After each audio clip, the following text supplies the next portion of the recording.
میں منفی نہیں، حقیقت پسند ہوں. آپ کچھ زیادہ ہی فینٹیسی میں رہتے ہیں. کم از کم فینٹیسی کسی کو ہرٹ نہیں کرتی، کسی کا دل نہیں توڑتی. حقیقت پسند ہونا اچھی بات ہے، لیکن اتنا بھی نہیں کہ کسی کو آپ کے لفظوں سے تکلیف ہو. وہ بھلا کہاں باز آتا؟ زینیا نے تلخی سے سر جھٹکا. اگر آپ اتنے ہی نازک ہیں کہ کسی کے الفاظ آپ کا دل توڑ دیتے ہیں تو معذرت، آپ کو دنیا میں نہیں بلکہ میوزیم کے کسی حساس خانے میں رہنا چاہیے. دنیا حقیقت کا تھپڑ ہے. سہیلیاں تو جی لیں گے، ورنہ کیا تم دونوں لڑنا بند کرو گے؟ حسام کی آواز پہ زینیا خاموش ہو گئی تھی. ایسا لگتا ہے جیسے 2 سال کے بچے ہو دونوں. مس زینیا، آپ مہدی کی تصاویر لے لیں، ہم پدی زر بیت جائیں گے. آپ دوبارہ ہمیں وہیں جوائن کیجیے گا، اوکے؟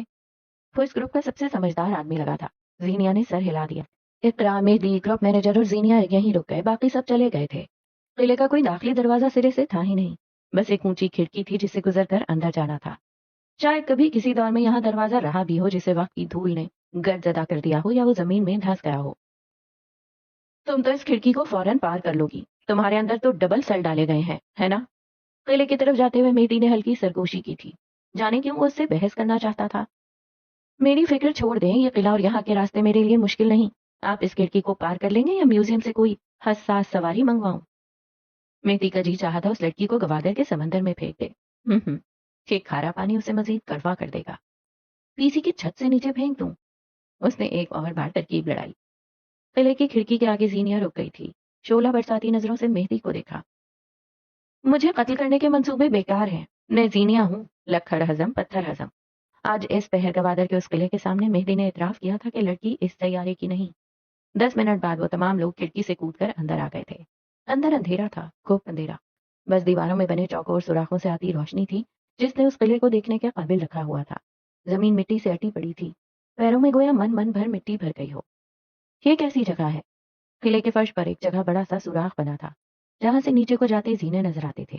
مہدی ان زینوں کو دیکھتے ہوئے رکا تھا. مہدی کی آنکھوں میں ڈھیر سارا تجسس بھر گیا. اقرا، نجیب یعنی مینیجر اور زینیا بھی اس کے ساتھ ہی رکے تھے. بچپن میں کئی بار دیکھی ہے یہ جگہ. میرے حساب سے یہ قلعے کے مالک کا پرسنل ٹارچر سیل تھا. زینیا دیوار میں بنے ایک سوراخ میں کیمرہ فٹ کیے کھڑی تھی. اس کی آواز قلعے میں گونج رہی تھی. تمہیں کیسے پتا یہ جگہ ایک ٹارچر سیل ہے؟ اقرا کو جاننا تھا. زینیا نے ایک آنکھ ہلکی سی چندیا لی اور ایک آنکھ کھلی رکھے ہوئے کیمرے کے قریب ہلکی سی جھکی. دیواروں پہ خون کے چھینٹے کسی تازہ پینٹنگ کی مانند زندہ ہیں. کیلوں میں اٹکی زنجیریں اور انسانی ہڈیوں کی بدبو جو کسی زمانے میں آیا کرتی تھی اسی سے اندازہ لگایا. البتہ کئی سال ہوئے ہیں یہاں کوئی گیا نہیں. یہاں جانے میں خطرہ ہے. اس نے یہاں سے نظر آتے نیلے سمندر کی ایک پرفیکٹ تصویر اتاری تھی. تمہیں دھوکہ بھی ہو سکتا ہے مس حاکم، اقرا نے زور دے کر کہا. زینیا کو دھوکے نہیں وجدان ملا کرتے ہیں. میں نے اپنی زندگی میں کبھی دھوکہ نہیں کھایا میڈم. اس نے آخر میں میڈم پر زور دیا تھا. اس کے لہجے میں علاقائی تاثر آتا تھا. صاف ظاہر تھا جیسے کوئی بلوچ یا پختون اردو بول رہا ہو. میں تو یہاں نہیں جا رہی. اقرا نے سب سے پہلے منع کیا تھا. مینیجر صاحب نے اس کی ہاں میں ہاں ملائی تھی جبکہ مہدی کے قدم اب پہلے سینے پر تھے. موبائل ٹارچ جلاتے ہوئے وہ سینے اتر رہا تھا. زینیا نے ایک گہری ٹھنڈی سانس لی اور اس کے پیچھے نہیں گئی. بھاڑ میں جائیے فینٹیسی میں ڈوبا آدمی. زینے زیادہ چوڑے نہیں تھے، یوں کہ اگر 2 لوگ ایک ساتھ چلیں تو مشکل ہو، بلکہ یوں سمجھے کوئی زینے تھے ہی نہیں. یوں لگتا تھا بھری مٹی سے بنے ٹیلے ہوں. اب گرے کہ تب گرے. آخری زینے پہ پہنچ کے اس نے ایک تائرانہ نظر سارے میں ڈالی. دیواروں میں کیلیں نستی اور ان کیلوں میں موٹی موٹی زنجیریں. یہاں کوئی روشنی نہیں تھی سوائے روشن دان کے. مہدی نیچے پنجوں کے بل بیٹھا زنجیروں کو چھو کر محسوس کر رہا تھا. جب اسے اپنے عقب سے کوئی آواز آئی جیسے کسی نے زنجیر ہلائی ہو. وہ کرنٹ کھا کر مڑا تھا لیکن وہاں کوئی نہیں تھا، یا شاید وہ اندھیرے کے باعث اسے کوئی نظر نہیں آیا. اس نے اٹھنا چاہا لیکن پیٹھ پہ لگنے والے ایک بھاری بوٹ کی ضرب سے وہ اوندھے منہ گر پڑا تھا. ابھی وہ اٹھنے کی کوشش کرتا کہ ایک اور ضرب اس کے حواس فتح کر گئی تھی. کوئی تھا جو عین اس کے سر کے مقام پہ کھڑا تھا. اس کی پیٹھ پہ ایک بھاری بوٹ رکھے وہ کوئی اونچا لمبا آدمی تھا جس نے چہرہ چھپا رکھا تھا. سر پہ سیاہ ہیٹ تھی. یوں لگتا تھا کسی قدیم زمانے کا جلاد ہو. وہ اپنے بھاری بوٹ کی ٹھوکریں مہدی کے سینے، کمر اور ٹانگوں پہ مارے ہی گیا. تم کون ہو؟ مہدی گہرے سانس لیتے ہوئے گھٹی گھٹی آواز میں پوچھ رہا تھا. میں تمہارا اعمال نامہ ہوں. میری سیاہی دیکھو. کیا اب بھی یقین نہیں آیا؟ وہ لمبا چوڑا سراپاج پہلی مرتبہ بولا تھا. اس کا ایک بوٹ اب بھی مہدی کی کمر پہ تھا. اس نے اٹھنے کی کوشش کی تو ایک بار پھر بوٹ والے شخص نے ایک ضرب رسید کی تھی. مہدی بلبلا کر رہ گیا. اس کی ضرب کاری تھی. وہ فرش پہ پڑا بری طرح کراہ رہا تھا. میرے اعمال ناموں میں کوئی سیاہی ہے نہیں. گہرے تکلیف دہ سانسوں کے درمیان وہ بمشکل بولا تھا. تم نے غلط آدمی چن لیا ہے. وہ تکلیف سے بدقت بول پا رہا تھا.